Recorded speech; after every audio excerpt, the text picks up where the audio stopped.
This week, Getchell Gold Corp announced a preliminary economic assessment showing an open pit only 12,000 ton per day flotation mill with 150,000 ounce annual gold production. Total capex, $265.3 million. And at 3,200 ounce gold price, the after-tax NPV comes in at $1.1 billion using a 5% discount rate, or $905 million at 8%. And that's a 53% IRR with the pre-tax payback in about a year and a half. Mike Sieb, he is president and director. Mike, welcome to Mining Stock Daily. Oh, well, I'm glad to be here. Mike, I put in a lot of numbers at the top, but maybe help us out. What were what were the PEA highlights for you? Well, I think there's one number that's overrides them all, and the number is $1 billion. That is an impressive number for a preliminary economic assessment. And again, it's only based on 10-year mine life as well. So it speaks to the robustness of the economics for the future operation of Fondaway Canyon. Maybe we should also talk a little bit about the location as well. Sure. It's located in Nevada. If you drive, it's about 2 hours east of Reno. It's in an excellent location in an excellent jurisdiction.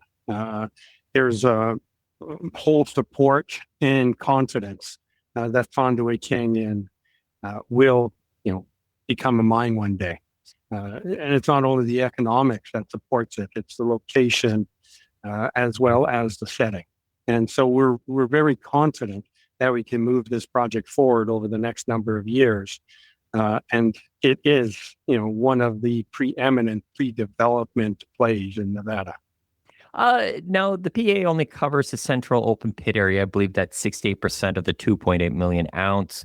Can you talk about follow-up and when you might be getting more of the resource into your studies? No, absolutely.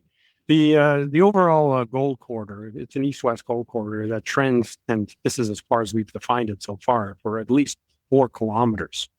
The drilling campaigns that we've done on the project over the last 4 to 5 years has focused just really in the central area.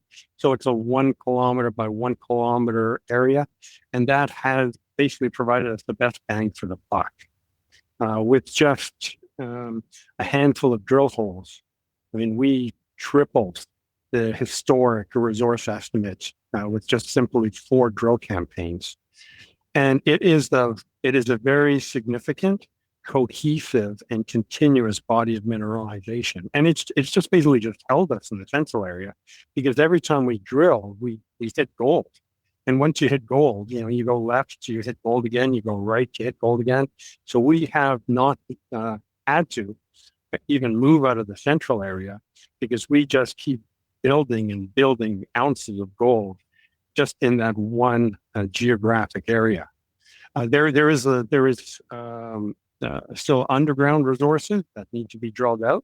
There's resources along the 4 kilometer long trend, but that is for a future day right now. I can't, even just with the last 10 drill holes that we drilled in 2025, we increased the resource by over 20% with just 10 drill holes. And the PEA has gone from basically increased in value by 60% just with those, adding those 10 additional drill holes. Let's talk a little bit more about that drill program right now as you're kind of marching towards feasibility. So where are you with inferred and in terms of getting to indicated? And I guess that's always balancing out against the opportunities you see at the site. Yeah, the resource is, very impressive. It's basically 1 million ounces of contained gold in the indicated, and so that's 1 million ounces of indicated, and then 1.8 million ounces in the inferred. So there is still substantial inferred within the current open pit mine model, but that is on the agenda over the next couple of years to convert the inferred to indicated, because that is a requirement for pre-feasibility. You are not allowed to use inferred resources in a pre-feasibility economic assessment. So we have to convert all the inferred to indicated, but at the same time, we're looking at still building out the resource. It's still open along strike and open down dip. So the PEA still forms just a snapshot of what a future operation can look like. We modeled 10 years of mine life because that's within the first 10 years, that's sort of like the maximum or optimal first impression of economics that you'll base your decisions on. Subsequent years are just bonus. Let's talk about concentrate. You mentioned before the interview that that was going to be involving some testing, and it's just kind of be building upon some work that you've done in the past. That's right. The mine model that we utilized in the preliminary economic assessment is pretty much a conventional open pit mine. You truck it to a crusher, you crush the material, you put it through a flotation plant, and at the back end of the flotation plant, you come up with a high grade, low mass pull concentrate. And so it's one of the sort of the less moving parts, straightforward operations that you can have. It also provides you with low capex. It provides you with easier permitting. You don't have a refinery on site, and a refinery would be not only a major capital nut to swallow, but also it adds significant complexities to any permitting. So what we've done is we've sort of optimized an operation that can expedite from proofing it out through feasibility, through permitting, to commissioning. And where we're located is in Nevada. You can take the concentrate anywhere. We're close to the I-80, which is the main artery. We can be close to rail if we want to be close to rail. There's multiple local refining facilities in Nevada. I mean, it is one of the most prolific gold producing regions in the world, and refining as well. So we have not only local homes for a concentrate if we so elected, but given the robust economics and the wonderful gold market that we're in right now, we have added flexibility that we can even take a concentrate further abroad for not that much of an additional expense. So we're sitting very comfortable and confident right now with the mine model and processing flow sheet that we've based our PEA on.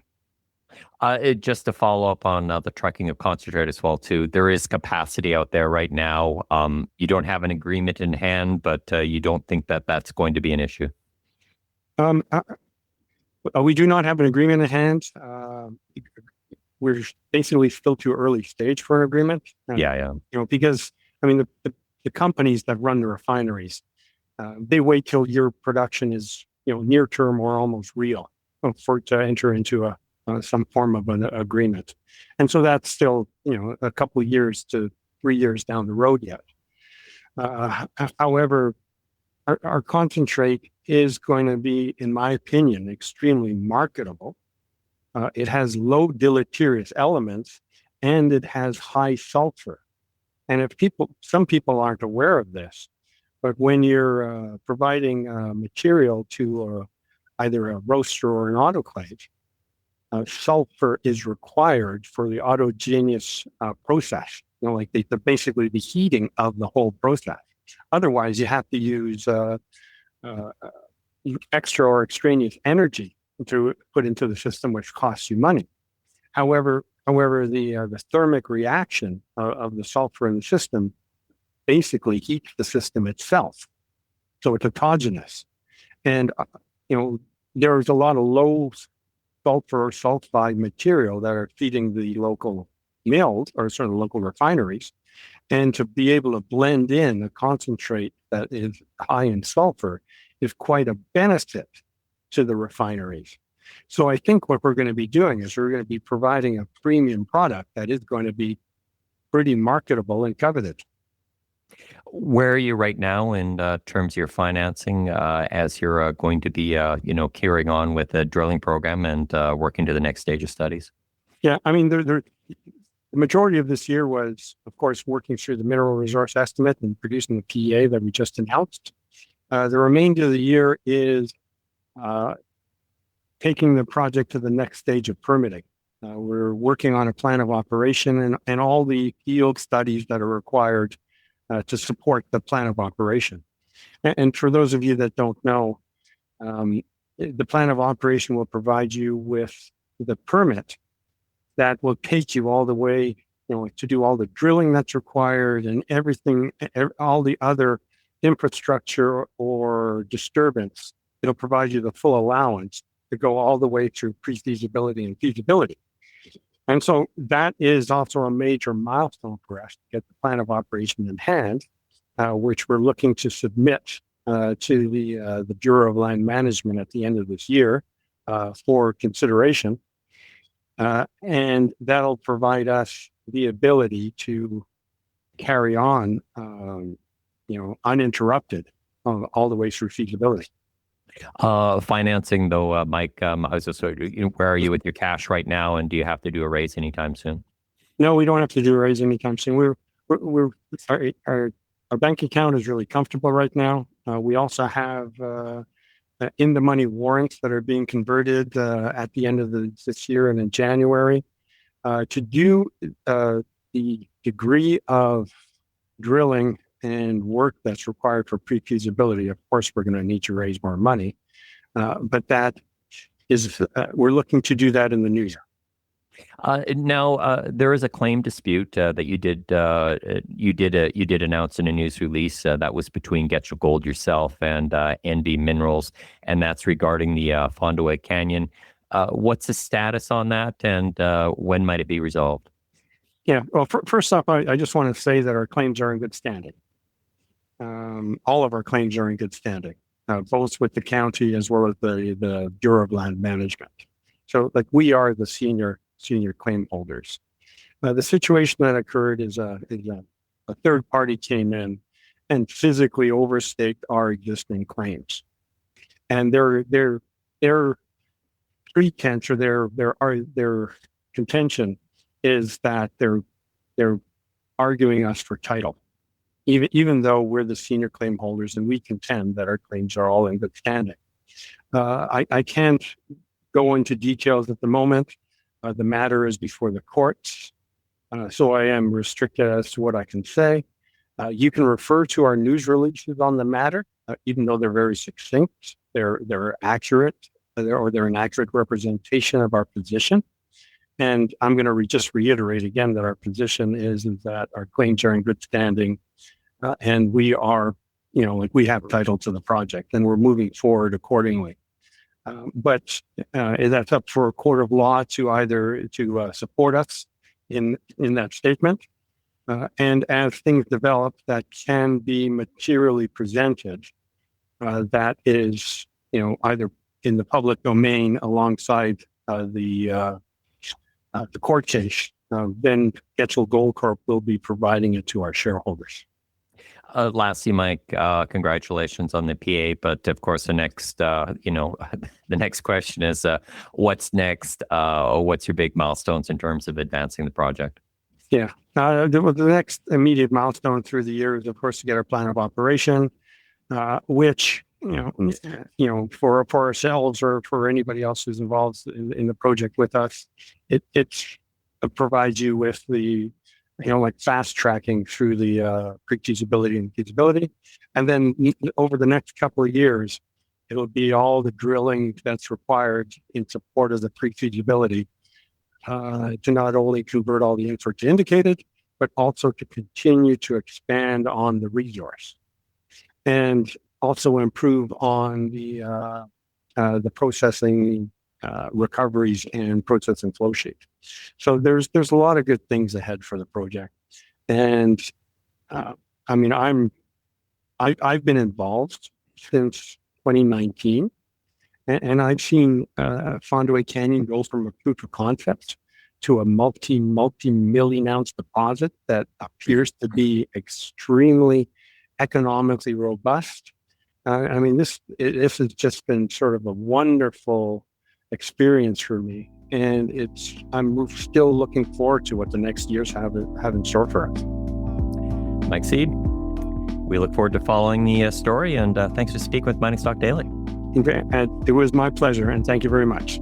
The information presented should not be considered investment advice. Mining Stock Daily and its affiliates are not responsible for any loss arising from any investment decision in connection with the material presented herein. Please do your own research or speak with a licensed financial representative before making any investment decisions.